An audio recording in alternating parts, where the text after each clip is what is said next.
हाय kids, कैसे हैं आप सब लोग। आज हम पढ़ने जा रहे हैं सब्जेक्ट साइंस और साइंस का सबसे इम्पोर्टेंट और interesting topic earth layers and fact about moon. यानी हम कुछ अर्थ के बारे में पढ़ेंगे और कुछ हम मून के बारे में पढ़ेंगे। तो अर्थ के लेयर्स के बारे में पढ़ते हैं। अर्थ का अंदर स्ट्रक्चर कैसा होता है। सबसे पहले हम बताते हैं कि कितने लेयर्स हैं। 4 लेयर्स ऑफ अर्थ हैं। उसमें क्रस्ट है, मेंटल है, आउटर कोर है और इनर कोर है। तो क्रस्ट वो लेयर है जहाँ पे हम रहते हैं और inner mental outer core inner core के बारे में हम डिटेल में पढ़ेंगे।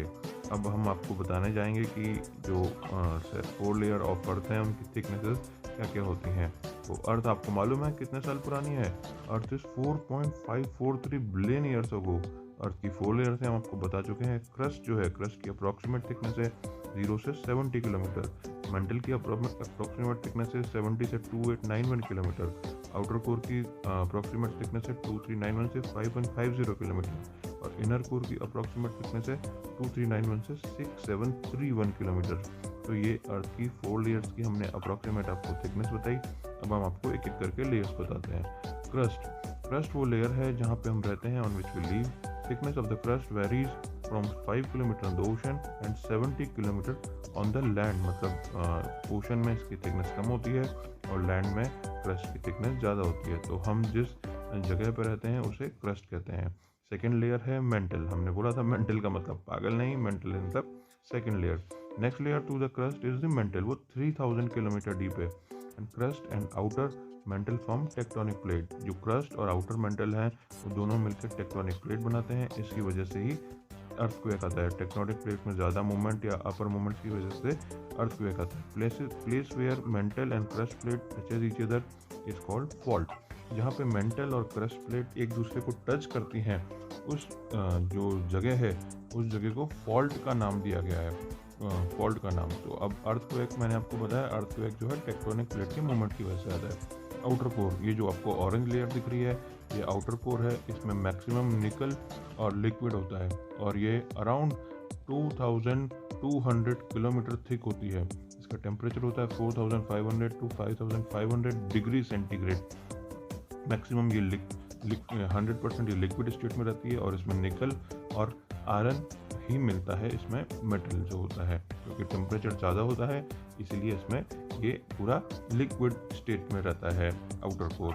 आउटर कोर के बाद जो अगली लेयर आएगी वो लेयर है हमारी इनर कोर। अब इनर कोर एक डेंस बॉल की तरह है। जो आप बॉल खेलते हैं वैसे ही एक गर्म बॉल, बहुत गर्म बॉल, जो इनर कोर है वो गर्म बॉल है। लेकिन इनर कोर जो है सॉलिड स्टेट में है। जैसे आउटर कोर में निकल और आयरन मिलता था, इनर कोर में ओनली ही आयरन मिलता है। मैक्सिमम परसेंटेज इसमें आयरन की होती है। तो प्रेशर जो इनर कोर में होता है it is 3.6 million atmospheric pressure, जो कि बहुत ज़्यादा प्रेशर है। ये 4th लेयर है from outside of the earth. तो हमने 4 लेयर पढ़ चुके हैं। अब हम अर्थ के बाद मून पे जाएंगे कि मून में हमने क्या सीखना है। मून जो है, आपको बहुत अच्छी चीज़ बताते हैं मून के बारे में कि moon is the only natural satellite of the earth. Moon के ऊपर ना लाइफ है, ना एयर है, ना वाटर है। यानी मून पे कोई इंसान नहीं रहते, ना वहाँ पानी है, ना एयर है। हाँ, थोड़ी बहुत अभी खोज होती रही है बीच बीच में पानी के बारे में। और surface of the moon is covered with dust, tall mountains and rocks. तो जो मून की सरफेस है वो बहुत ज़्यादा, वहाँ पे डस्ट है, टॉल माउंटेन्स है, रॉक्स हैं। तो वो सरफेस बहुत ज़्यादा प्लेन नहीं है, जैसे हमारी अर्थ की काफ़ी सरफेस प्लेन है। अब कैटर्स के बारे में पढ़ते हैं। Round teaches of the moon और कॉल्ड कैटर्स, यानी कि मून पे बहुत बड़ी बड़ी खाइयाँ हैं, 100 किलोमीटर लंबी खाइयाँ, बड़ी खाइयाँ।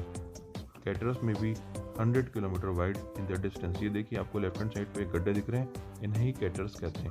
Caterers are form due to the rock और the comet falling on the surface of the moon. Moon की सरफेस पे जो कॉमेट, रॉक्स और पत्थर जो गिरते हैं उनकी वजह से है कैटर्स का फॉर्मेशन होता है। और कैटर्स जो है 100 किलोमीटर वाइड डिस्टेंस में भी हो जाते हैं। अब आपको बताते हैं कि जो ये कैटर्स हैं ये बनते कैसे हैं। ये जैसे कॉमेट, एस्ट्रॉइड और उन सबके गिरने की वजह से बनते हैं। Telescope craters of the moon can be seen easily by telescope. The dark areas are plain areas and the light one are the mountain. तो टेलीस्कोप एक ऐसा डिवाइस है जिससे आप मून के कैटर्स को भी देख सकते हैं और जो मून पे डार्क एरिया दिखता है वो उसको हम प्लेन कहते हैं, और जो लाइट एरिया दिखता है उसको हम माउंटेन कहते हैं। तो टेलीस्कोप से हम मून की क्रेटर्स को देख सकते हैं। Thank you, like share and subscribe. और इंटरेस्टिंग टॉपिक देखने के लिए, सुनने के लिए हमें आप लाइक शेयर एंड सब्सक्राइब करें। Thank you.